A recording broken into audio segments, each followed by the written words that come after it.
So for starters, the strategy to sway the undecided voters and the independents going into the final stretch, when we think about that, are there things you've learned from that really tight margin in the previous race? Absolutely. Look, this is a very diverse district, and it's almost equally divided, really, Republicans and Democrats and independents. And so our argument is that look what I've done in the last 22 months. I mean, it speaks for itself, our record. We've been able to keep the A-10 flying. We've been able to keep the EC-130 also at Davis-Monthan out of the boneyard.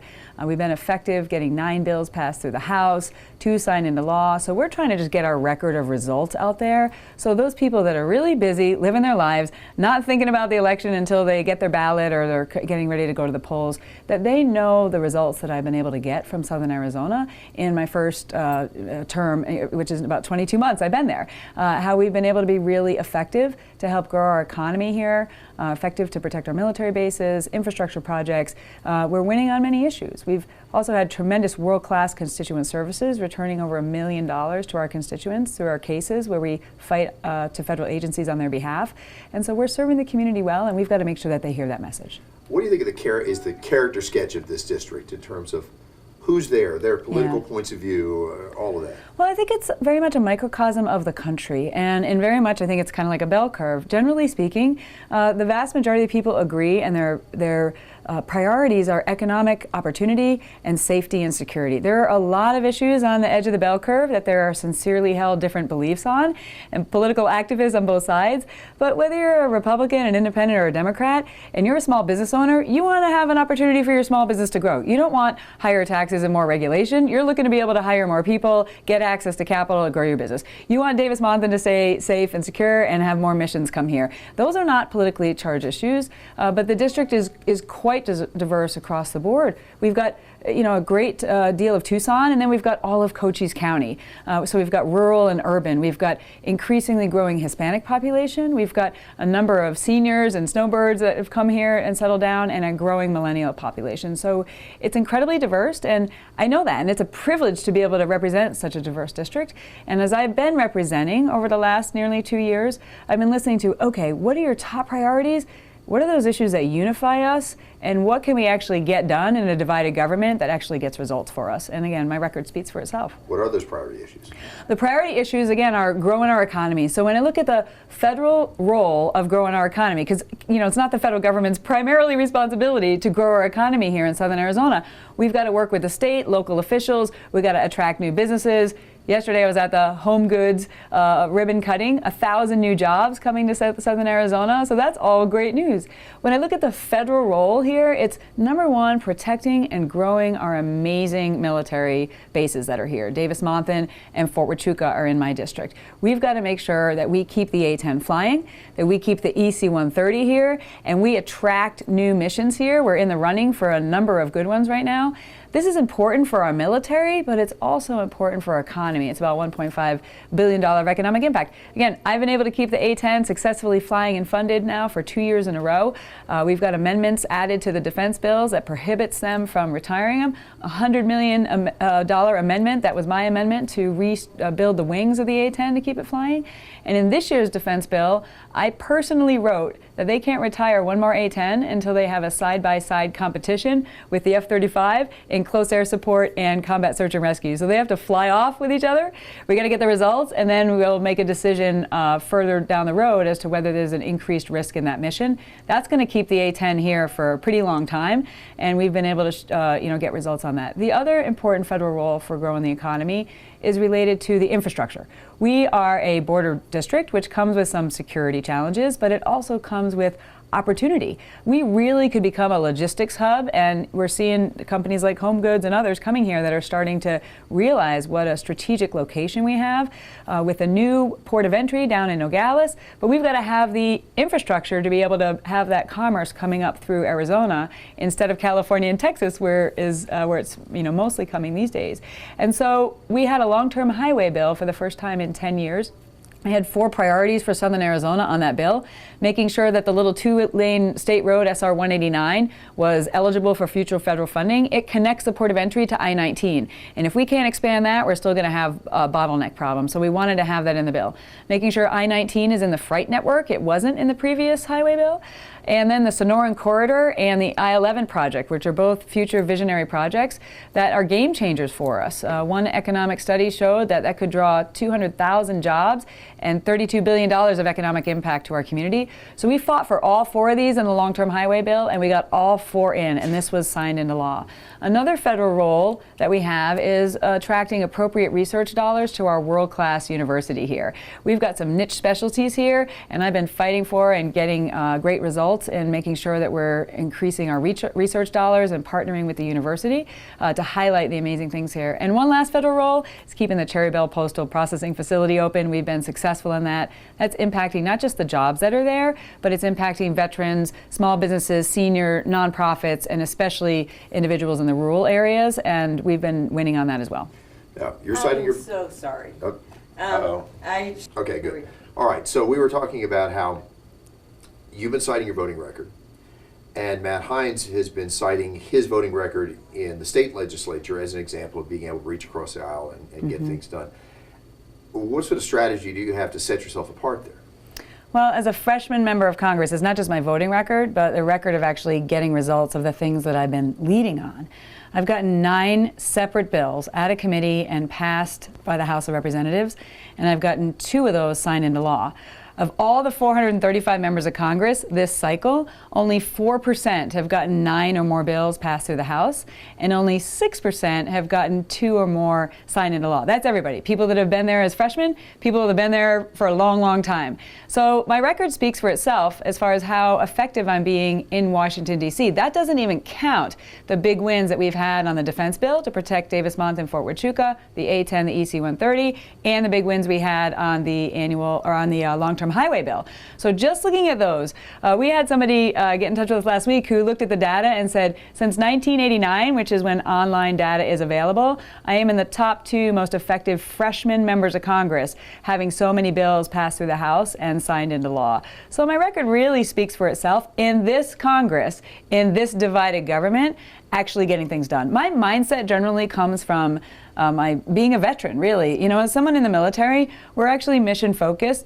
We, assess what the situation is, and then we try and figure out how to be effective in that. And if you actually are trying to fix something, and it literally takes an act of Congress, you have to get it through this House, this Senate, and signed by this president. And those are the facts. I mean, that's just like Civics 101. And in that environment, we've been very effective to bring on bipartisan support, to advocate strongly for the bills that we've gotten passed. Again, these are important bills that are impacting our veterans, impacting border security, and get them across the finish line, working with Senate counterparts to get them done. The first one is the Border Jobs for Veterans Act, the first signed into law. We went down to the Nogales Port of Entry, brand new port, all these lanes available, and the Douglas Port of Entry, which needs to be replaced, but they're having a real manning crisis down there. I asked, what's the issue? Well, it takes a long time to put people through background checks and vetting. They told me it takes 18 months, which is insane. Nobody can wait 18 months to get a job. And I asked, why are you not fast-tracking our veterans as they're getting out of the military? They're having a hard time finding good jobs, and many of them, they've been through background checks. They have the highest levels of clearance. But they're not doing it because they're 2 bureaucracies that don't work with each other unless you tell them to. So does this literally take an act of Congress, is my question? And the answer was yes. So we introduced the Border Job for Veterans Act. We got that out of committee and passed in the House unanimously. And we worked with Senator McCain and Flake and got a version through the Senate and signed by the President. This is a game changer. It's going to fast track our veterans to fill these positions. And in one of the committees that I chaired, the Border and Maritime Security Subcommittee, and in one of my committee hearings, we got Homeland Security officials to admit that my bill is a game changer for them, that they're going to be moving to fast track our vets within 90 days to fill these positions. And this is good for vets, and it's also good for economy, because if we open more lanes, then more commerce and more jobs are coming to Southern Arizona. Now, do you think you can maintain that kind of record if the balance of power changes in Congress in this coming election? Oh, absolutely. And I want to talk about my second bill really quick, because this is one that's personal to me. These women World War II pilots, called the Wasps, were amazing women who served and were personal mentors to me. When I became a squadron commander, 3 of them here in Tucson were sitting in the front row at my change of command ceremony at Davis-Monthan.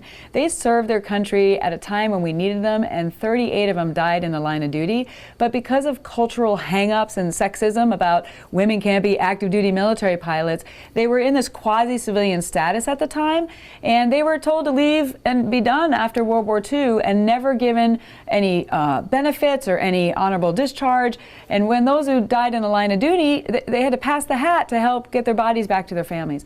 And it wasn't until 1977 that Congress actually retroactively honored them for their service, gave them full military status, the medals that they deserved, and the ability to be buried with full military honors at veteran cemeteries. In 2015, the Army was doing a bureaucratic review of their policies at Arlington National Cemetery and decided that the 1977 law didn't allow them to be in Arlington, so they quietly closed the gates without telling anyone.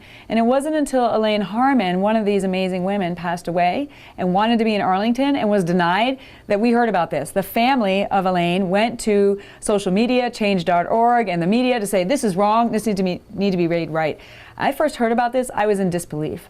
And then I was infuriated. I got on the phone with the acting secretary of the Army, talked to the chief of staff of the Army, asked him, please, there's a waiver for everything. I was in the military. Fix this is wrong. Allow them to be in Arlington. And they said they felt the best way to fix it was an act of Congress. So we introduced legislation on January 6th. We got men and women, Republicans and Democrats, in the Senate and the House to very quickly get on board. We moved this through committee quickly. We got it through the House, the Senate, and signed by the President in less than 20 weeks. And on September 7th, I actually attended the funeral of Elaine Harmon at Arlington National Cemetery and got to see the flag handed by the honor guard to her family and the flyby and the 21-gun salute. Finally, she was buried with the honors that she was due, and we were able to change that.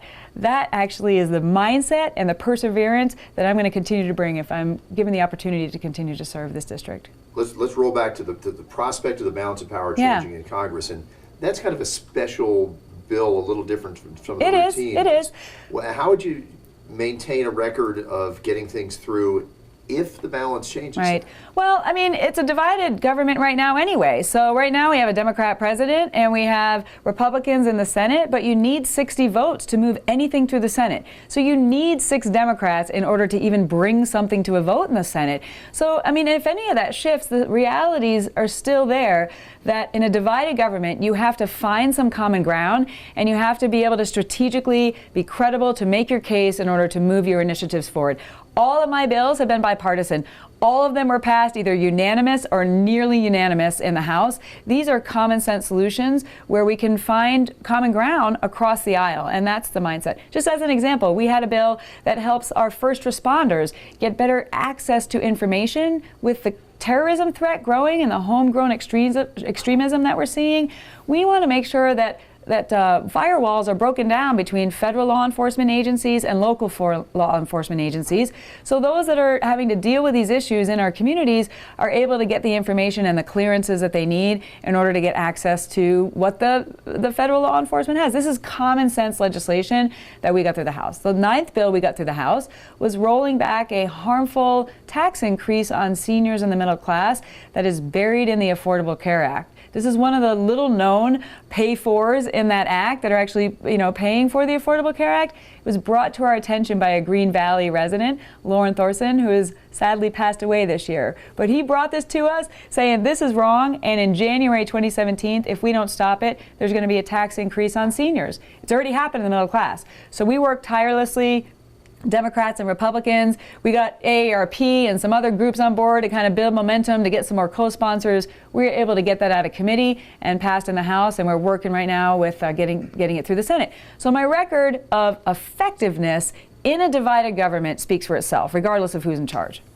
Now, I'm supposed to ask you positions on border security, immigration, and job creation. You've sort of blended that through a lot of your responses so far. I have. Do you want to elaborate further? Absolutely. I've been given the opportunity this year to chair the Border and Maritime Security Subcommittee on the Homeland Security Committee in the House. This is unprecedented. We've never had anyone from Arizona in this leadership position before, and never a freshman member of Congress. So I am now in that leadership position. I intend to stay in that leadership position if I'm reelected, and I've been able to raise awareness as one of only 9 members of Congress that actually represents a southern border district.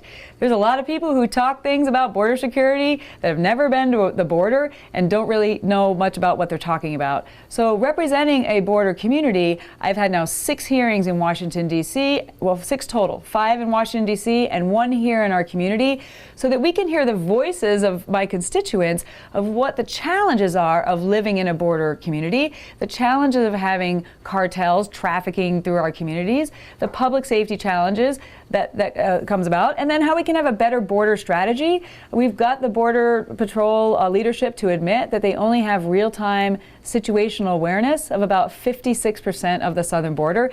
In other words, if a cartel or something's moving and trying to come over the border, they only see it real time with the assets that they have in a little over 50% of the time. So we need a better strategy that uses intelligence-driven operations, that uses the assets we have, whether it's sensors, integrated fixed towers, which are now being deployed this year out to the Douglas area to be able to provide better situational awareness, airborne assets, manned and unmanned, and our Border Patrol concentrated to intercept the activity as close to the border as possible on foot patrol, horse patrols, ATVs, and if needed, through with helicopters in difficult terrain. And being in the leadership position that I'm in, I can raise awareness of the impacts on our community and then come up with thoughtful solutions in sometimes what is a fact-free zone of Washington, D.C. A couple of my 9 bills are actually related to border security. One of them is directing a full threat assessment of the southern border, the 2,000 miles. We haven't done that in a long time, and they got to report back to us about what is a level of situational awareness, what is a level of operational control, how are you going to address closing these gaps and adjust your strategy in order to keep our community safe. And another one is related to having better accountability of border security technology programs. Again, these are, not ones that you see on the evening cable news, but they're fixing a problem that makes sure that we're good stewards of the taxpayers' resources when we're investing in border security technology, because there's been a lot of money wasted in the past. Now, in just about every federal race I can think of, yeah, the Democratic candidate has worked really hard to associate the Republican with Donald Trump in some fashion. Number one, is that fair? And number 2, what's your feeling about supporting neutral or not?